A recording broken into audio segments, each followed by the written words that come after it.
El flujo de información en cualquier sociedad rara vez es algo puramente objetivo. En Colombia, una parte importante de los medios de comunicación está bajo la influencia considerable, si no el control directo, de familias poderosas dueñas de bancos y de élites de negocios ya establecidas. Esta situación no es solo de Colombia. Se parece a lo que se ve en todo el mundo, donde el poder económico muchas veces se convierte en poder para controlar lo que se dice. Entender quiénes son los dueños de los medios y quiénes influyen en ellos es muy importante, porque estas entidades forman la manera en que la gente entiende las cosas, cómo se discuten los temas y, al final, afectan cómo funciona la democracia. Las historias que llegan a la gente muchas veces pasan por un filtro que favorece los intereses de estos grupos poderosos. Esto guía suavemente lo que la gente piensa sobre la economía, la política y los problemas sociales, de manera que les ayuda a ellos a seguir mandando. Este control no siempre se hace con censura clara o con órdenes directas de un dueño a un periodista. Más bien, funciona con un sistema más disimulado de premios, de cosas que todos dan por sentadas y eligiendo con cuidado a la gente que piensa parecido a los dueños. Los periodistas aprenden qué temas gustan más, qué puntos de vista se apoyan y qué cosas es mejor no decir si quieren que les vaya bien en su trabajo. La gente que consume noticias de estas fuentes puede que no se dé cuenta de las preferencias escondidas que le dan forma a la información que recibe.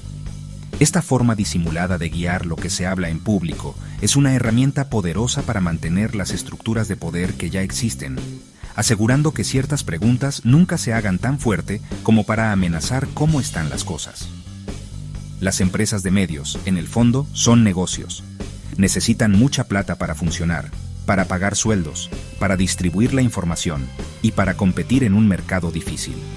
Esta realidad económica significa que los que tienen mucha plata, los banqueros, los industriales, los dueños de grandes empresas, son muchas veces los que pueden ser dueños de los medios más importantes o influir mucho a través de la plata de la publicidad.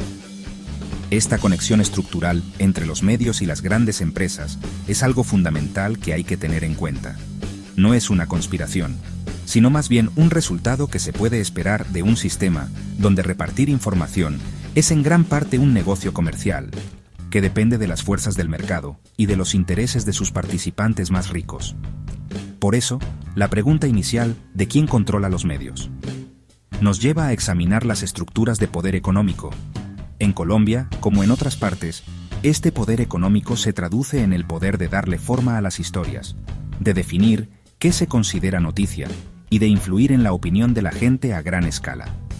La información que reciben los ciudadanos no es un reflejo neutral de la realidad, sino muchas veces una versión armada con cuidado, que va de acuerdo con los intereses de los que tienen la plata. Esto tiene consecuencias profundas para lo que se habla en público, para que los políticos rindan cuentas y para la salud general del sistema democrático, creando un campo de juego disparejo para las ideas y las voces. En Colombia, algunos grupos económicos específicos tienen una influencia enorme sobre los medios. Entre estos se destacan entidades como el Grupo Aval, liderado por Luis Carlos Sarmiento Ángulo, que tiene grandes intereses en bancos y finanzas, además de ser dueño de medios importantes.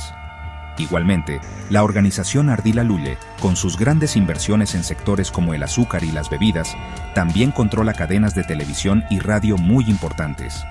Estas no son solo inversiones pasivas, representan herramientas estratégicas que les permiten a estos gigantes económicos darle forma a lo que se habla en público, de maneras que favorecen sus intereses de negocios más amplios. Sus medios de comunicación muchas veces se vuelven plataformas que le dan más volumen a las voces y a las historias que están de acuerdo con sus puntos de vista económicos y políticos. La influencia de estos grupos es aún mayor porque sus intereses de negocios son muy variados, cubriendo bancos, agricultura, infraestructura y manufactura. Por eso, es menos probable que sus medios hagan reportajes profundos y críticos sobre estos sectores o sobre políticas que puedan afectar sus ganancias. Imaginen una cadena de noticias importante, que sea propiedad de un grupo de bancos, iniciando una investigación larga sobre prácticas de préstamos abusivos en el sector financiero. Es un escenario poco probable. Esta conexión entre ser dueño de medios y tener otros negocios económicos crea conflictos de interés obvios, limitando el alcance del periodismo de investigación y las preguntas críticas sobre temas nacionales cruciales. Además de estos jugadores nacionales dominantes, el panorama de los medios en Colombia también está influenciado por otras fuerzas poderosas. El grupo Gilinski, por ejemplo, ha entrado con fuerza a ser dueño de medios, representando otra conexión entre el poder de los bancos y el de la información. Además, corporaciones internacionales y fondos de inversión, como el Grupo Prisa de España o entidades de Estados Unidos como BlackRock, también tienen participación o influencia en los medios colombianos. Incluso figuras como George Soros y sistemas bancarios como los Rothschild, a través de varias conexiones, se sabe que tienen influencia, a veces alineándose con diferentes grupos políticos. Esto crea una red compleja donde varios grupos de la élite pueden competir por el control de las historias, pero la gente sigue recibiendo información filtrada por los puntos de vista de la élite. Que la propiedad de los medios esté concentrada en manos de unos pocos grupos económicos poderosos y sus socios es un desafío grande para la diversidad de información disponible para el público colombiano. Cuando un número pequeño de entidades controla los principales canales de comunicación, la variedad de voces, puntos de vista y análisis críticos inevitablemente se reduce.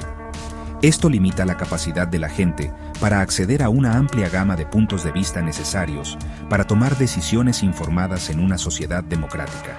La historia que se cuenta se vuelve menos un reflejo de las preocupaciones de toda la sociedad y más un eco de los intereses de sus actores económicos más poderosos, moldeando en qué piensa la gente y cómo piensa sobre ello. Los métodos que se usan para darle forma a las historias en los medios son muchas veces disimulados pero muy efectivos. Un mecanismo principal es decidir la agenda. Los que controlan los medios pueden decidir qué historias reciben mucha atención y cuáles se minimizan o se ignoran por completo.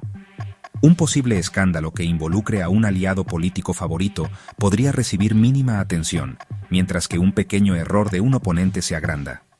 Al controlar lo que entra en la mente del público como noticia importante, estos dueños de medios pueden influir mucho en las prioridades de la gente y en lo que se habla de política.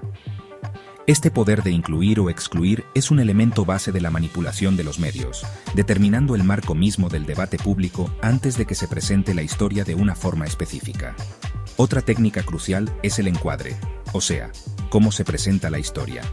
La forma en que se presenta una historia, el lenguaje que se usa, las imágenes que se eligen, los expertos que se citan, puede cambiar drásticamente cómo la ve la gente, incluso si los hechos básicos son los mismos.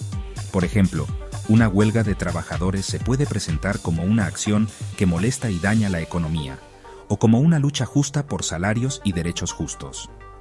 Los medios controlados por las élites de negocios es más probable que usen presentaciones que favorezcan los intereses de las empresas y muestren el activismo laboral de forma negativa.